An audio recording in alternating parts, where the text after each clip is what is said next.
All right, is one. Let's do this thing. So I'm going to go over the playlist with you really quickly and talk to you about that and all that good stuff. If I can find the playlist. There it is. All right, so share my screen with y'all. All right, so here's your playlist for this week. I did email it to you, but if you didn't get it for any reason, please email me because that means you're not in the email group. But it is also posted to the ELA Canvas page. So this is what we're doing today. The PDSA survey assignment, that's just like the week 3 check-in thing that I do each week. The W3 checkoff assignment, that's just your playlist where you make a copy and you highlight your stuff that you've completed. The word vocabulary choice board, I will go over that with you in just a second. This here, the Social Studies North Carolina regions and subregions assignment, I want to make a tutorial out of that because this is like my favorite thing to teach. So we're going to table that until tomorrow and we'll catch back up. Don't even try to like make your copy of the link yet because I've done something with it.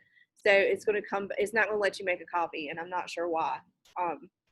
I think it's because Ms. Bull used to be here a long time ago. I think it's because she and I both have editing rights. So let me change that this afternoon and we'll just and do that. Hold on. Sorry, we'll just work on that tomorrow. And then your Lexia units for week 3, 7 units. Keep in mind that you have until Sunday at 11:59 to complete them, and they are a grade. And we will go over the data from the test that you all took Friday. We'll go over that data tomorrow. So let's talk about the choice board. So if you click on the choice board assignment here,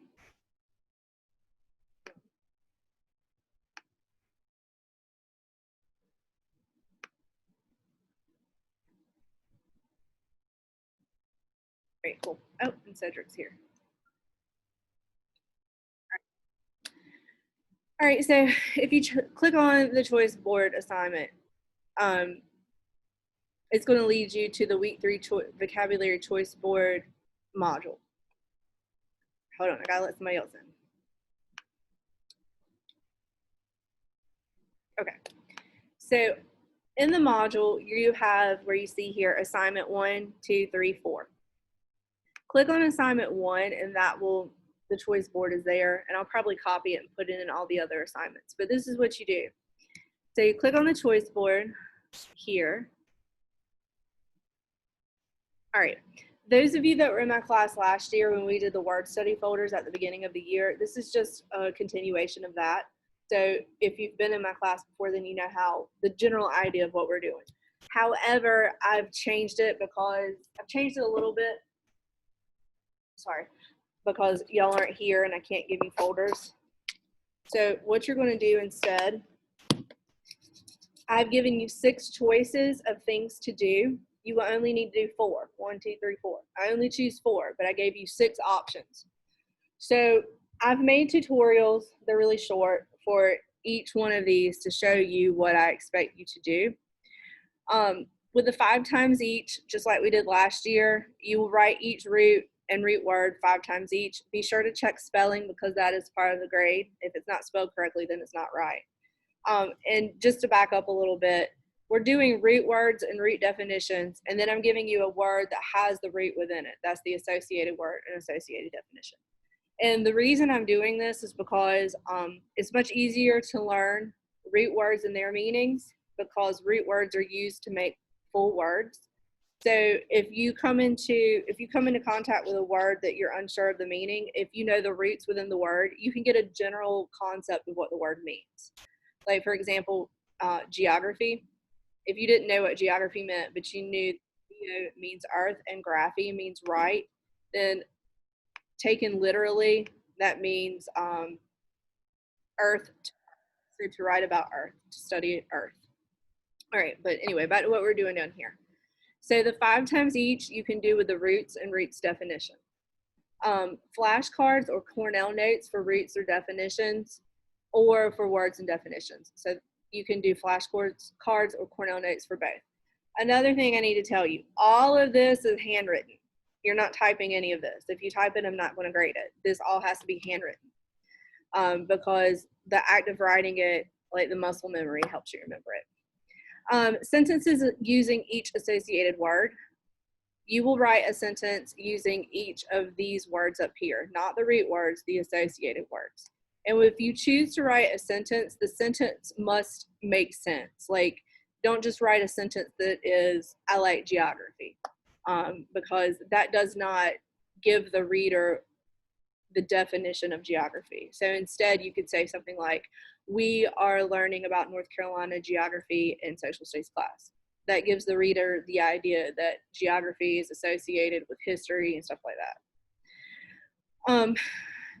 So I did sentences, flashcards, words for roots, and here's the tutorial for it. But basically what you're doing is you're taking a root word and you're going to write 3 words that have that root within the word. And the associated word does not count, so you can't use that one. So like for the root geo, you could do like geocaching, geopolitical, and geographical. And if you watch, which I hope all of you do, but if you watch the tutorial, you'll hear me saying that like I can't remember or I can't come up with a word quickly, an extra word. So you can look them up. If you need to look one up, just type like words with geo in it and then do it that way. Of course, I'd like for you to try to do it on your own, but if you can't, like if you just have a slow brain moment like I did, then you can just look it up. But try to make the words that you look up like something that you would use in everyday like speech, not something crazy that no one's ever heard of. And then draw a picture to describe the definition of each root. When you watch the tutorial, you'll see that I drew a picture of a globe, but Earth, that's badly drawn. I don't draw well. So that's what I did there. All right, so I will stop sharing my screen. I need all of you to go to chat, please.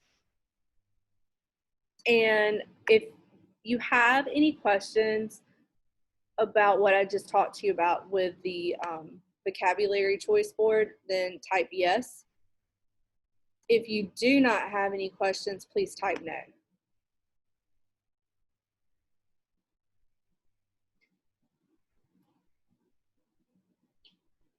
All right, I've gotten no from several of you.